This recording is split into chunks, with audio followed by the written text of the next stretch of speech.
Hi, this is Kevin Gong. This is part one of my video on how to checkmate with the king and rook versus the king. So to start with, I wanted to show the basic end positions for this mate.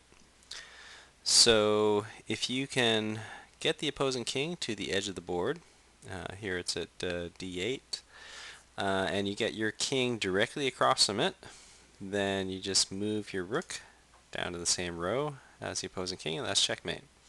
So the rook guards the squares on the 8th rank, and the king guards the squares on the 7th rank.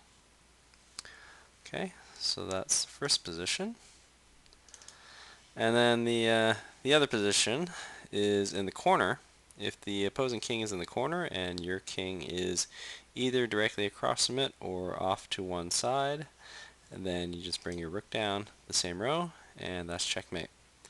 Note that you don't actually have to be directly across from the king in this case. You can be off to the side because you don't have to worry about the king leaking out over here because there's no square there. That's the edge of the board. So let's look at some cases where you've got the opposing king trapped on the edge of the board, but not in one of those two positions. So you want to get to one of those two positions. So first case is where your king is in one of the files between the opposing king and your rook. So look at the files here. The opposing king is in the D file. Your rook is in the H file. So the files between the two pieces are the E file, F file, and G file. Okay. So if you're on the F file here, which is in between, then you basically just go toward the opposing king. Okay. Now if he moves to E8, then you just bring your rook down, and that's checkmate. So he's going to have to run away toward the edge of the board, and you basically just keep chasing him. It's pretty simple. Eventually he'll have to turn around, and then you can bring your rook down, checkmate. Okay. So that's the first case. So let's look at the case where you're on the other side. Okay, so the opposing king's here and the rook is here, and your king is on the other side. So in this case, if you move to d6, for example, directly across, then he can just move to e6, and you'll be chasing him toward your rook, which you don't really want to do. So if you get this situation, you basically just want to move your rook over all the way to the other side of the board. And now you basically converted it into the previous situation where you've got your king between his king and your rook. Okay. So again, if he moves to c8, you'll just bring your rook down to a8. That would be checkmate. So he'll run away from you. So you keep chasing him. And then he has to turn around and checkmate.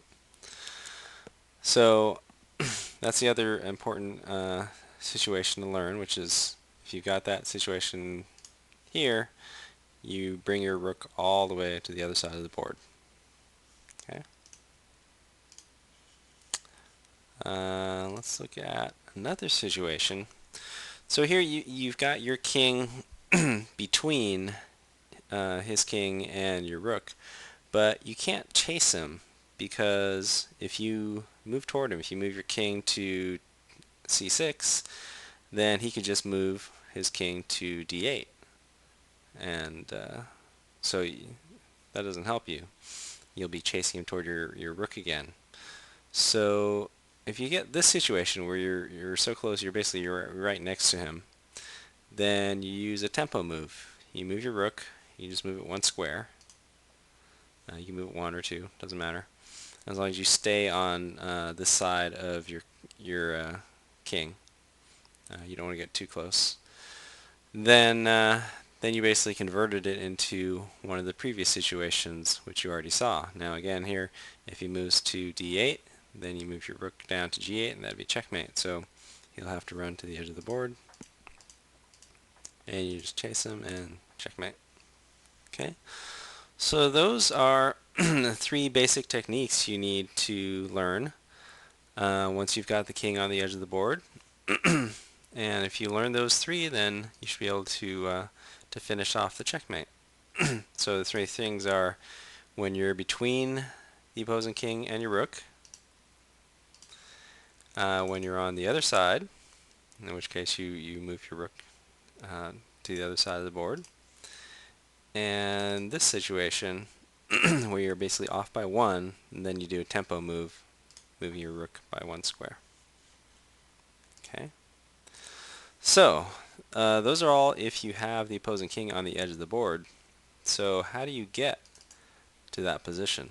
So let's go through some examples. You basically just do the same thing over and over and over again, row by row.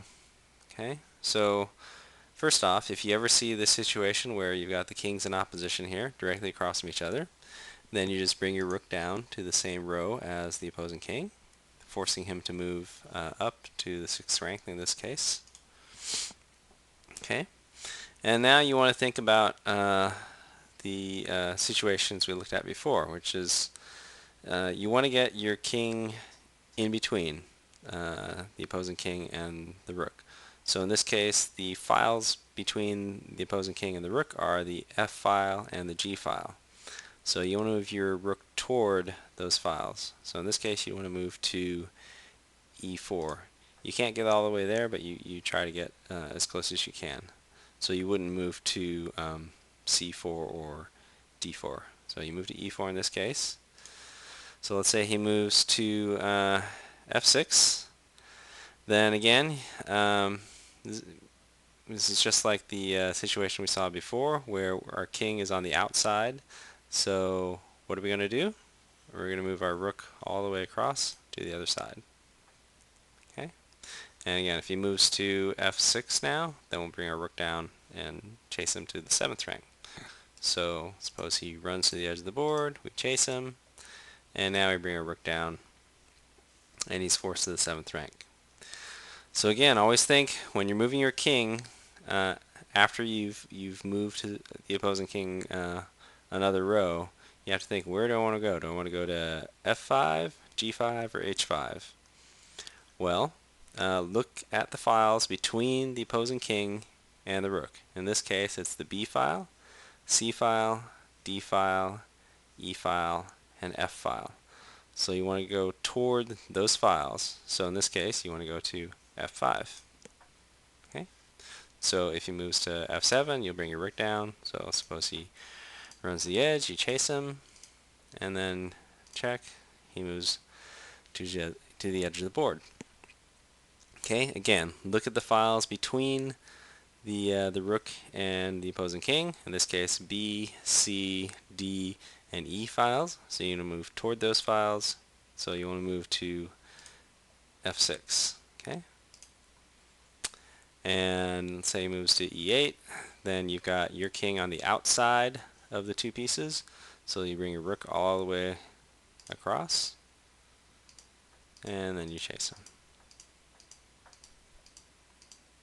And checkmate. Okay.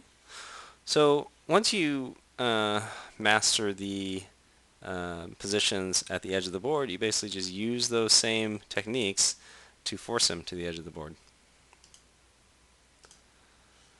And so that's it for part 1 of this video. In part 2, I'll show some more advanced techniques for checkmating with the king and rook. Thanks for watching.